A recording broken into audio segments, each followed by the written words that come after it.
What is Boost, really? Like those 3 giant purple tanks strapped to his roof. I always thought they were just for speed. But honestly, once I actually started paying attention to this character, I'm pretty sure those things are way darker than Pixar ever let on. Welcome back, Mr. Blessed here, and today we're talking about Boost. Yeah, the purple guy from the Tuner Gang in the first Cars movie. The leader of the delinquent road hazards. The guys who scared Mac on the highway and basically caused the whole plot to happen. Everyone remembers them as like, oh cool, the street racers, the Fast and Furious guys of the Cars universe. But I've been watching these movies my whole life, and when you actually stop and look at Boost, the stuff he's carrying around on his back, it's not tuning, it's something else. And I want to walk you through why. Because here's the thing, I'm going to hit you with 3 points today. First, I want to talk about where Boost actually comes from, because his backstory is way sadder than anyone talks about. Then I want to get into what those nitrous tanks really are in the Cars universe.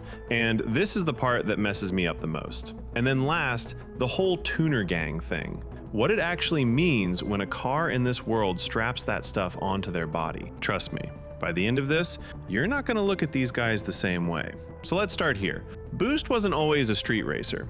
I know, I didn't believe it either the first time I read about it. In the old Cars Car Finder game, they actually gave him a backstory, and it's wild. Before he was the leader of a gang, Boost worked at a garage. And not just any garage. He worked at a place that took care of old, elderly cars. A retirement home for cars, basically. This dude was a caretaker. He was the opposite of what he is now. Let that sink in for a second. The same car that pushes sleeping truckers into ditches used to spend his days helping grandpa cars get around. And while he was working there, he met this old racer. Like a legit old-timer, he used to race drop tank cars out on the salt flats back in the day. If you don't know what a drop tank racer is, they were these guys after World War II who built race cars out of the fuel tanks they ripped off fighter planes. Crazy stuff, pure engineering. They'd take them out to the Great Salt Lake and chase speed records in the middle of nowhere. And this old guy, living in the garage, he took Boost under his wing, taught him everything he knew, taught him about speed, about nitrous, about the old racing traditions. And Boost promised him, straight up promised, that he would keep the tradition alive. But here's where it gets messed up. The old guy was talking about racing on empty salt flats, chasing records, pure engineering stuff. Nobody else around for miles. Boost took all that knowledge and just, I don't know how to explain it. He twisted it. He took it to the city. He took it to the highways where normal cars are just trying to drive home at night. I honestly think Boost convinced himself he was honoring his teacher. But what he actually built is the exact opposite of what that old racer wanted. He went from taking care of dying old cars to terrorizing innocent ones on the interstate. That's the guy we're looking at. A promise that got completely flipped upside down. Okay, now here's the part that really gets me. The nitrous tanks. Those 3 big purple bottles on his back. What are they really? In our world, nitrous oxide is 2 things at the same time. And this is where it gets weird. It's a car thing, sure. You inject it into the engine and it gives you this huge power boost for a few seconds. But it's also laughing gas. The stuff dentists used to use. The stuff people huff at parties to get high. Same exact chemical. I'm not making this up, go look it up. And in the Cars universe, Pixar actually acknowledged this. Because get this, there's a soda brand in the Cars movies called N2O Cola. And their slogan is something like, need a good laugh with your gas? Drink N2O Cola. Like they're telling you the cars get high off this stuff. That's in the actual lore. That's not a fan theory.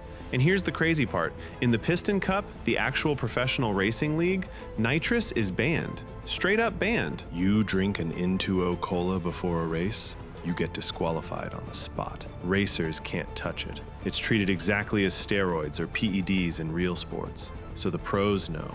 The league knows. Everyone at the top knows this stuff is basically a drug. They literally treat it as doping. Now look at Boost again. 3 massive tanks of it, not hidden under the hood like a normal tuner would do it. Strapped to his back, out in the open, where everybody can see.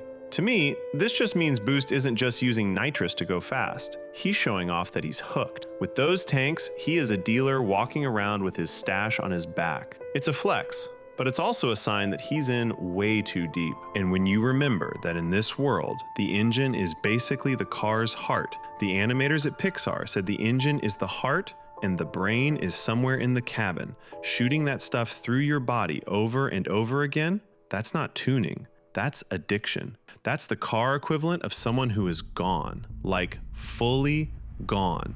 And you know what makes it worse? His old teacher, the drop tank guy, he gave Boost that nitrous knowledge to help him chase speed records in the middle of nowhere. Boost is now using it to huff on the highway and bully truckers. I mean, talk about betraying your mentor. Doc Hudson taught Lightning McQueen patience and honor and how to race the right way. The old drop tank racer taught Boost basically the same kind of stuff, and Boost just took the shortcuts and threw the wisdom in the trash. He's basically the anti-McQueen. Same setup, totally opposite result. That parallel hit me so hard when I noticed it.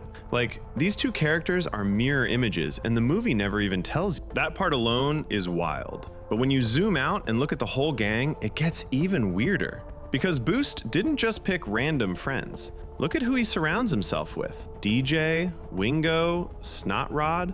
Every single one of these guys has something broken about them. And Boost built his gang around that. DJ, his real name is literally Devin Montgomery Johnston III. The Third. This dude comes from money. Old money. Rich family, probably fancy prep schools, the whole deal. And he just threw it all away to roll with a street gang and play loud music out of his trunk. Wingo got in trouble back in grade school because his paint job broke the school dress code. And now he has that giant stupid wing on his back that doesn't even make aerodynamic sense. The guy just wants attention so bad because nobody gave him any when he was a kid. And then there's Snot Rod. And honestly, this one's the saddest. Snot Rod has really bad allergies. Like, really bad. He sneezes so hard, he shoots flames out his exhaust. His doctor actually told him to move out west for cleaner air. That's why he was on that highway in the first place. He wasn't looking for trouble. He was trying to get better. He was sick and following medical advice. And Boost saw that sick car and was like, nah, come join my gang. Your sneezing is actually a superpower. We can use it to scare people. I mean, come on. That's not friendship. That's Boost finding a guy with a medical condition and weaponizing him. When I pieced that together, I felt bad for Snot Rod. He needed help, and instead he got recruited by a guy who saw his pain as useful. And this is what I think the Tuner Gang really is. It's not a crew of cool guys racing for fun. It's a support group of broken cars who found each other. And Boost is the one holding it together with speed and nitrous and pretend brotherhood. They terrorize the highway because that's the only place where they feel they matter. During the day, the interstate belongs to truckers and families and regular traffic. Nobody's impressed by them. Nobody even looks. But at night, when Boost turns on his neon and DJ cranks the bass and Snot Rod lights up his pipes, it becomes theirs. That's their whole kingdom. A stretch of empty road after midnight. That's all they have. And the scene where they attack Mac, everyone remembers it as funny. DJ plays the slow music, they push him around, Snot Rod sneezes, McQueen falls out the back, ha ha. It's a gag. But if you actually think about it, Mac was a tired trucker just doing his job, a working guy. They picked him on purpose because he was falling asleep. Boost literally calls him a nodder when they spot him. Like, that's a word they have for it. That means they do this a lot. They have slang for it. They hunt tired drivers. They pick them because they can't fight back. That's not a prank, that's predatory. And the only reason Lightning McQueen even ends up in Radiator Springs is because these guys were out hunting that night, looking for their next victim. So when you put it all together, what is Boost really? He's a former caretaker who broke a promise to his mentor. He's an addict, walking around with his stash on display. He's a gang leader who collects broken cars and convinces them their problems are gifts. And those 3 nitrous tanks on his roof aren't a cool customization.